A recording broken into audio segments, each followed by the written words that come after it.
Hello प्यारे बच्चों, मैं हूं सुभाष कुमार और मैथ्स अध्ययन में आपका बहुत स्वागत है, बहुत बहुत स्वागत है। तो मैंने इससे पहले जो वीडियो बनाया था उसमें से इंटीग्रेशंस का जो लेक्चर था उसमें से basic formula by the using of some importance formula का यूज़ करके और इंटीग्रेशंस हम लोग किए थे, है ना। तो देखिए, अभी मेथड ऑफ इंटीग्रेशन हम पढ़ने जा रहे हैं। तो ये मेथड ऑफ इंटीग्रेशंस इसलिए ज़रूरत पड़ा क्योंकि इंटीग्रेशन को इजी बनाने के लिए मेथड ऑफ इंटीग्रेशन का ज़रूरत पड़ा, क्योंकि हर एक बार हम लोग फार्मूला को अप्लाई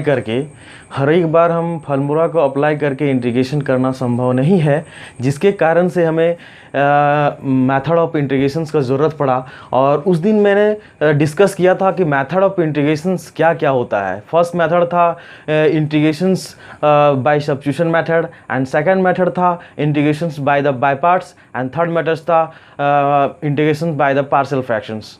तो आज मैं मेथड का फर्स्ट टाइप्स देखने जा रहा हूँ। जो फर्स्ट टाइप था, क्या देखिए, सब मेथड ऑफ इंटीग्रेशन में फर्स्ट था इंटीग्रेशन यूजिंग सब्स्टिट्यूशन मेथड, ठीक है, सब्स्टिट्यूशन मेथड। और सेकेंड टाइप था integration by using by parts, ठीक है, बाय पार्ट्स। और थर्ड था पार्शियल फ्रैक्शन, ठीक है, पार्शियल फ्रैक्शन। तो ये तीन मेथड का ज़रूरत हमको पड़ा इंटीग्रेशंस को इजी बनाने के लिए, क्योंकि बेसिक फार्मूला हमने बताया था जिसमें से sine x, cos x, e to the power x और x to the power n वाला मेथड बताया था। तो वो जो मेथड था वो इंटीग्रेशंस का बहुत ही मतलब फर्स्ट मेथड था, जो मतलब इंटीग्रेशन जो फार्मूला को डायरेक्ट अप्लाई करके बनाते थे। लेकिन हमारा मेथड्स का यूज़ पड़ा जो डिफ़िकल्ट इंटीग्रेशंस को method of integrations we can usually find the integrations any functions. Okay, तो अभी देखने जाते हैं कि फर्स्ट इंटीग्रेशन क्या था, बाय यूजिंग सब्स्टिट्यूशन मेथड, ठीक है ना। तो सब्स्टिट्यूशन मेथड में सब्स्टिट्यूशन मेथड में देखते हैं कि हमको अगर सिंपल सी साइन एक्स का इंटीग्रेशन दे दिया जाए तो आप क्या बोलेंगे। साइन एक्स का इंटीग्रेशन दे दिया जाएगा तो आप बोलेंगे सीधा कि माइनस कॉस एक्स प्लस सी, ठीक है।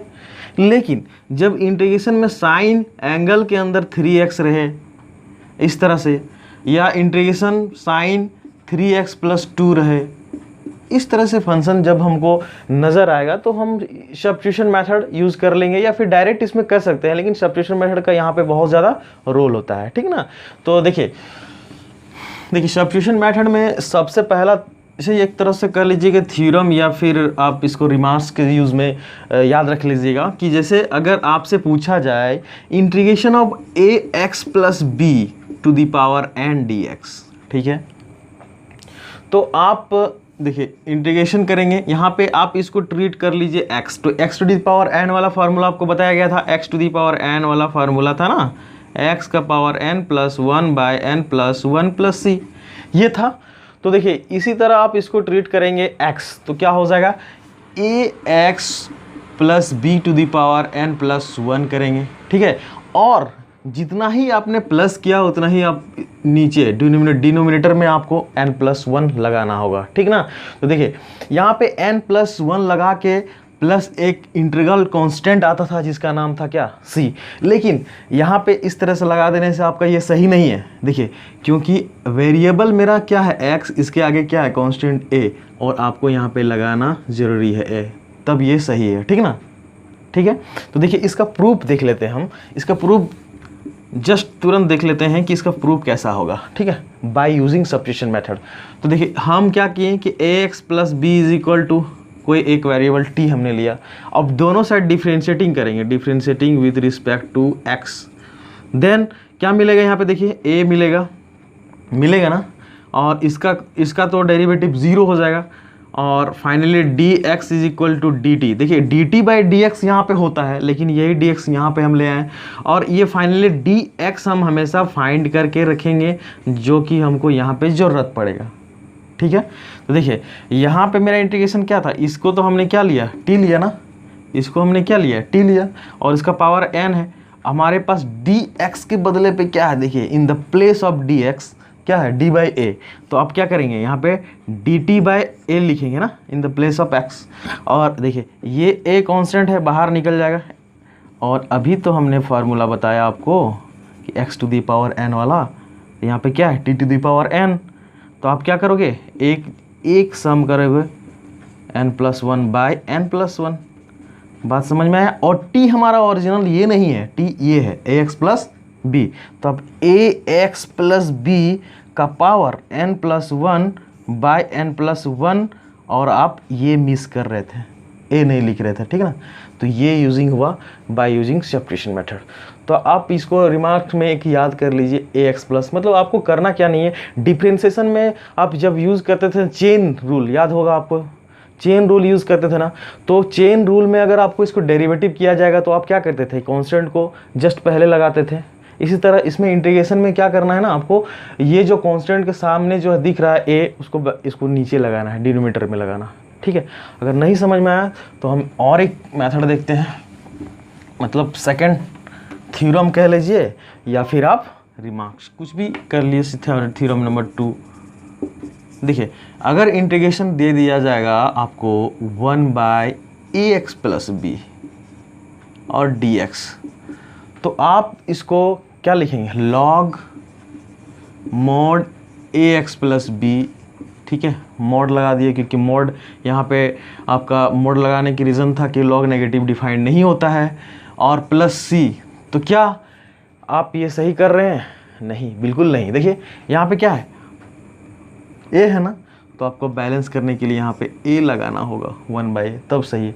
तो देखिए इसका प्रूफ देख लेते हैं। जस्ट क्या करेंगे, नीचे वालों को हम लोग टी ले लेंगे, नीचे वाले जो है ना ए एक्स प्लस बी, इसको टी ले लिया। अब इसको डेरिवेटिव कीजिए तो a d x is equal to d t, अभी भी जस्ट इसका बताया था ना। इसी तरह डी एक्स फाइंड कर लीजिए तो डी टी अपन क्या हो रहा है, ए हो रहा है। अब देखिए हमारा था यहाँ पे, इसको हमने क्या लिया था, टी लिया, यहाँ पे टी लिया, और डी एक्स को हमेशा फाइंड करके रखना है क्योंकि यहाँ पे ज़रूरत पड़ेगा मेरे दोस्तों। तो क्या होगा, d a by d t by a हुआ। देखिए ए बाहर निकाल दिए कांस्टेंट, और 1 बाई टी डी टी।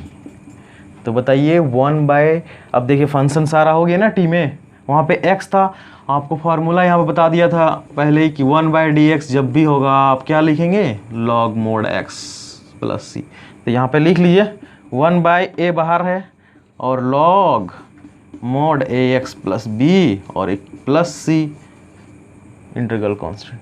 ठीक है, तो ये हमारा सब्स्टिट्यूशन मेथड का ज़रूरत इसी तरह पड़ेगा जब हम लोग sine 3x plus 5 sine x plus b, इसी तरह का जो इंटीग्रेशन का यूज़ होगा। ये सेकंड हो गया। थर्ड देख लीजिए, थर्ड में क्या है, देखिए थर्ड में अगर आपसे पूछा जाए कि साइन ए एक्स प्लस बी क्या होगा, तो आप इसको डायरेक्ट देखिए, इसको ट्रीट कीजिए एक्स की तरह।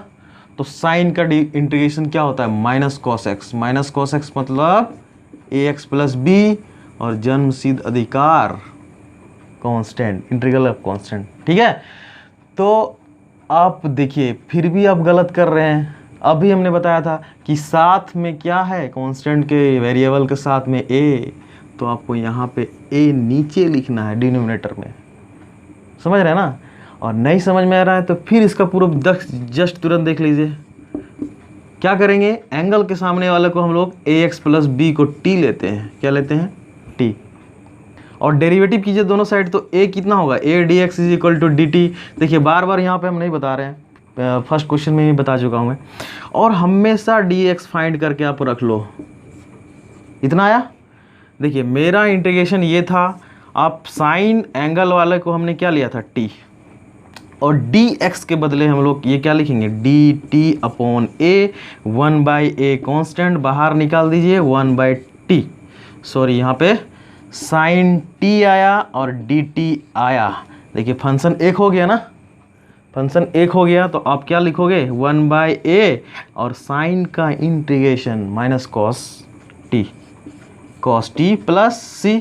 तो देखिए 1/a माइनस कॉस टी के बदले आपका मेरा ओरिजिनल टी था ये, तो ax प्लस बी प्लस सी। ठीक है ना, मस्त है। तो ये देख लीजिए। इसके बाद अभी हम क्वेश्चन बनाते हैं धड़ाधड़ 2 मिनट में। ठीक है,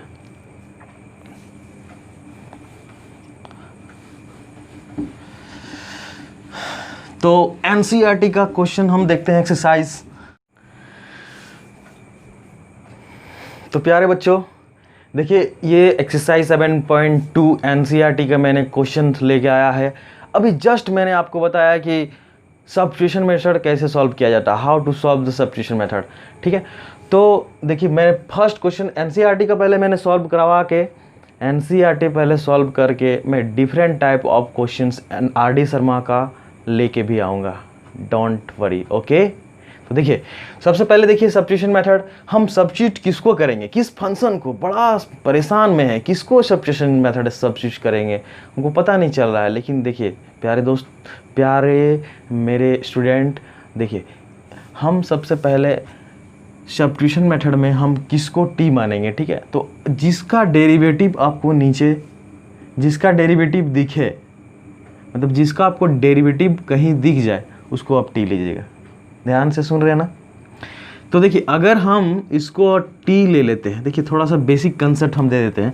जैसे मान लीजिए यहाँ पे इंटीग्रेशन है, ठीक ना, इंटीग्रेशन साइन, यहाँ पे कोई फंक्शन एफ फाई एक्स से दे दिए, ठीक है, और यहाँ पे फाई एक्स है, और यहाँ पे डी वाई नहीं डी एक्स होगा। क्यों? क्योंकि फंक्शन मेरा x के फॉर्म में है।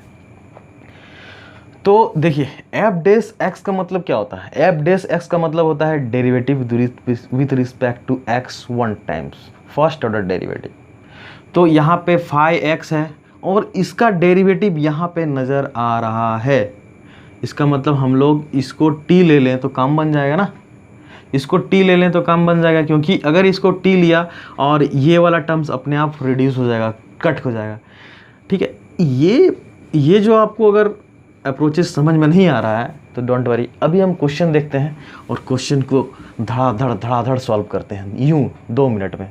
देखिए सबसे पहले ये देखिए कि 1 + x², इसका डेरिवेटिव आपको नज़र आ रहा है ऊपर में, तो सीधा आप पुट कीजिए, पुट 1 + x² इक्वल टू क्या लीजिए टी। मैंने टी ले लिया है, आप z y x etc कुछ भी ले सकते हैं, कोई दिक्कत नहीं है।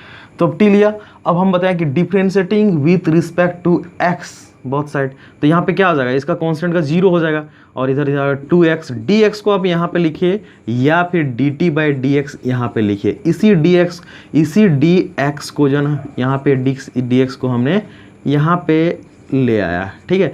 और ये dx हमेशा फाइंड करके रख लेंगे, जो आपको परेशानी से बचाएगा बाद में, ठीक है। नहीं कर सकते हैं आप डायरेक्ट यहाँ पे यूज़ कर देंगे, अगर आपको प्रैक्टिस हो जाता है ना तो ये करने की ज़रूरत नहीं है, आप डायरेक्ट x dx के बदले पे पुट कर दीजिएगा। लेकिन अभी हम दिखा रहे हैं, यहाँ पे आपको ये नहीं मालूम है, ठीक है। नीचे वाले को हमने t लिया, t ले लिया, ठीक है। और dx देखिए परेशानी से बच रहा है ना फंक्शन को एक करने में, तो dx = आप लिखिए dt/, ध्यान दीजिएगा मेरे प्यारे स्टूडेंट, dt क्या हो रहा है, dt/2x।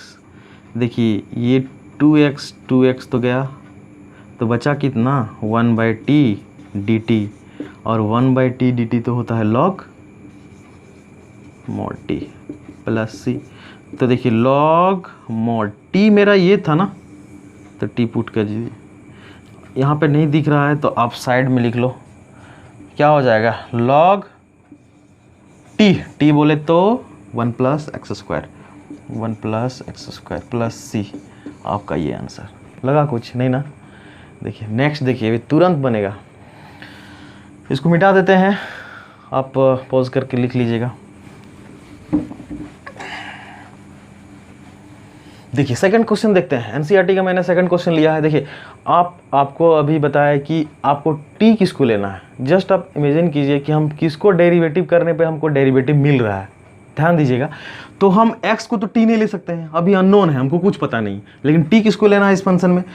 सब्स्टिट्यूशन मेथड में आपको t किसको लेना, इसको t लेंगे तो डेरिवेटिव 1 हो जाता है। 1 कहीं दिख रहा है क्या?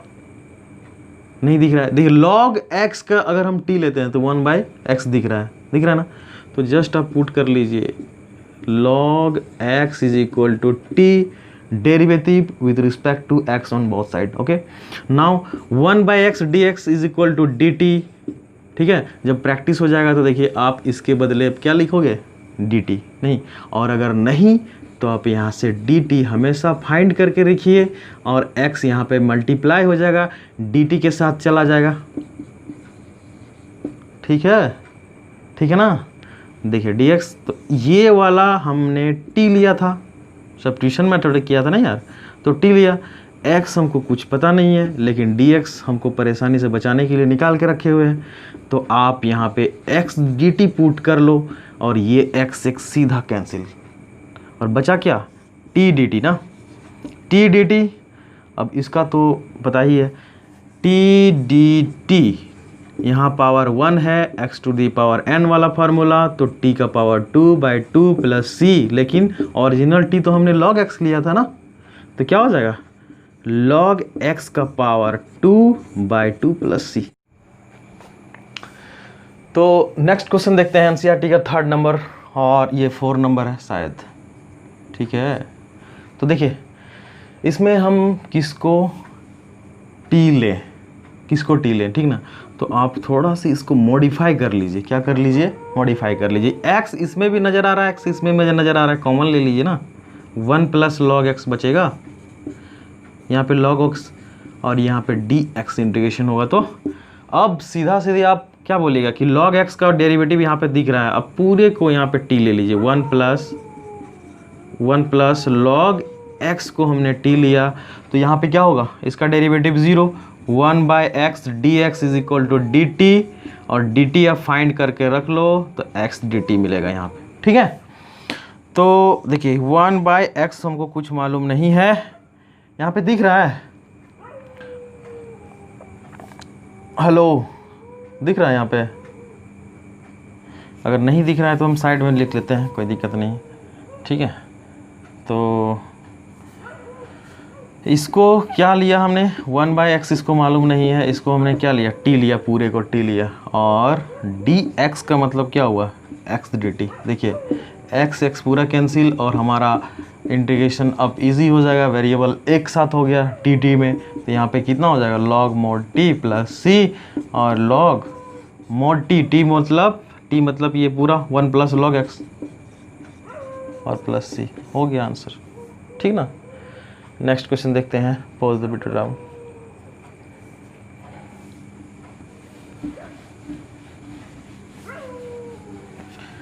देखिए क्वेश्चन नंबर हमने ये लिया 4 नंबर, इसमें आपको किसको t लेना, अगर इसको t लेते हैं तो ये कटेगा नहीं क्योंकि एंगल में है, तो आपको ये वाला t लेना पड़ेगा, पुट। ठीक है, cos x is equal to t derivative with respect to both side, तो कितना हो जाएगा, minus sine x dx is equal to dt, और dx हमेशा फाइंड करके रख लो, तो dt बाई कितना हो जाएगा आपका, साइन x। अब यही माइनस था, यही माइनस आप यहाँ पे लिखो या यहाँ पे लिखो, बात बराबर है।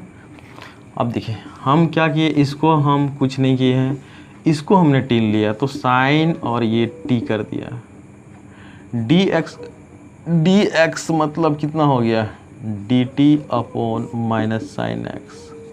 ये साइन कैंसिल हो गया ना, बताइए, ये साइन कैंसिल हो गया, तो माइनस बाहर हो गया, यहाँ पे देखिए साइन t और dt, फंक्शन एक हो गया, डेरिवेटिव कर लीजिए ना, तो कितना हो जाएगा, साइन का डेरिवेटिव माइनस कॉस x, तो ये माइनस माइनस कितना होगा, plus cos t plus c, और कॉस t मतलब ये मेरा है कॉस x प्लस c। तो ये क्वेश्चन नंबर 6 है एनसीईआरटी का, एक्सरसाइज 7.2। ठीक है, तो देखिए मेरे पास थोड़ा सा स्पेस कम है, तो ये क्वेश्चन को मैं थोड़ा सा नीचे लिख लेता हूँ।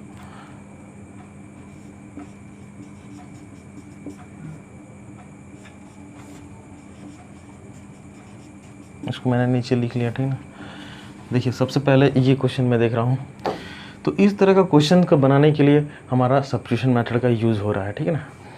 तो देखिए इसमें सिंगल से क्या है, रूट के अंदर ax प्लस बी है, पुट कर लीजिए, ये लेट कर लीजिए, ax plus b is equal to t, derivative with respect to x both side, तो a यहाँ पे dx कांस्टेंट का 0 इक्वल टू dt, और dx is equal to dt upon कितना हो गया a।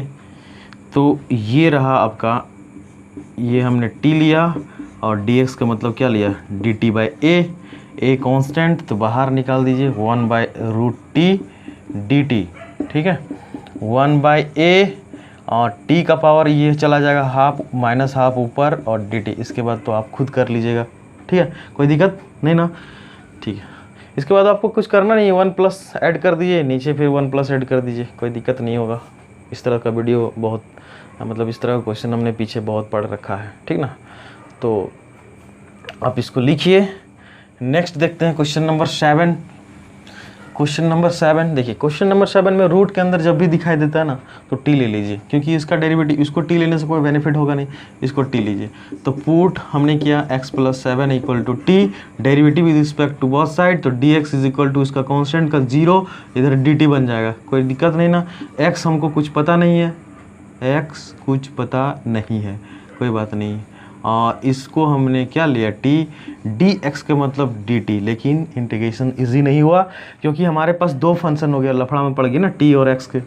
तो आपको x को t में बनाना है, तो कुछ नहीं करना है, आप जहाँ पे t लिए, ध्यान दीजिए यहाँ पे, आप यहाँ पे x के बदले पे क्या लिख सकते हैं, t माइनस, देखिए x के बदले पे आप t माइनस कितना लिखेंगे, 7, तो यहाँ पे t माइनस 7 कर दीजिए और √2 यहाँ पे लगा दीजिए, t देखिए सारा फंक्शन t में आ गया।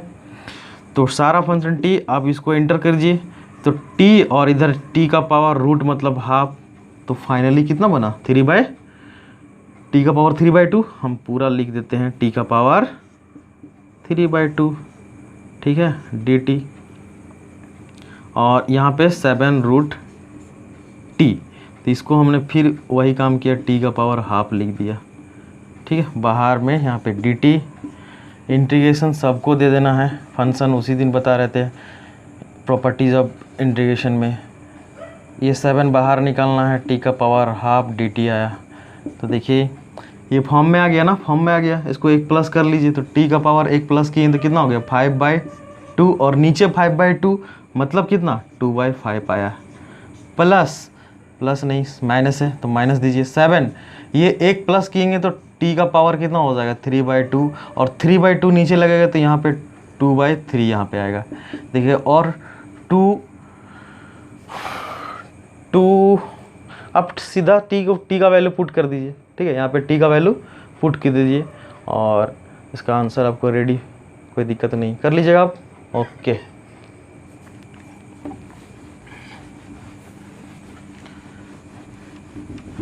और मेरा 10 नंबर का क्वेश्चन देखिए, 10 नंबर का क्वेश्चन में क्या है ना कि 1/x √x dx, ठीक है। तो इस क्वेश्चन में ध्यान दीजिए, अगर हम इसको t लेते हैं तो ये तो कट होगा नहीं ना, तो आप क्या कीजिए, यहाँ पे आप √x कॉमन निकाल लीजिए, तो x के बदले हम देखो, x के बदले पे हम क्या लिख सकते हैं, √x, तो यहाँ पे एक √x तो बचेगा और यहाँ में -1 हुआ और dx। अब आप इसको पूरे को t ले लीजिए, √x - 1 को हमने क्या किया, लेट t ले लिया। अब दोनों साइड डेरिवेटिव कीजिए, √x का डेरिवेटिव आपको उसी समय बताए थे कि याद कर लीजिएगा, 1/2 √x होता है, 1/2 √x इसका कांस्टेंट, तो dx is equal to dt, यहाँ से dx फाइंड कर लीजिए, तो इधर बन जाएगा 2 √x dt, बनेगा ना, ये मल्टीप्लाई इधर हो गया, ठीक है। देखिए इसके बाद आप इंटीग्रेशन, यहाँ पे हमने t लिया, इसको कुछ नहीं मालूम है, छोड़ दीजिए, 1/x, इसको हम क्या लिए थे, t लिए थे, और dx के बदले पे हम लोग लिखेंगे 2 √x, क्या लिखेंगे, 2 √x dx, देखिए √x सीधा खल्लाश, ठीक ना। तो बचा क्या, 1/t dt, सॉरी यहाँ पे dt है क्योंकि मेरा फंक्शन यहाँ पे dt आ जाएगा ना, तो 1/t मतलब log mod t plus c, और log t हमारा क्या है, √x - 1 प्लस c। ठीक है, समझ में आया होगा। चलिए इसके बाद नेक्स्ट वीडियो में मिलते हैं, तब तक के लिए बाय बाय।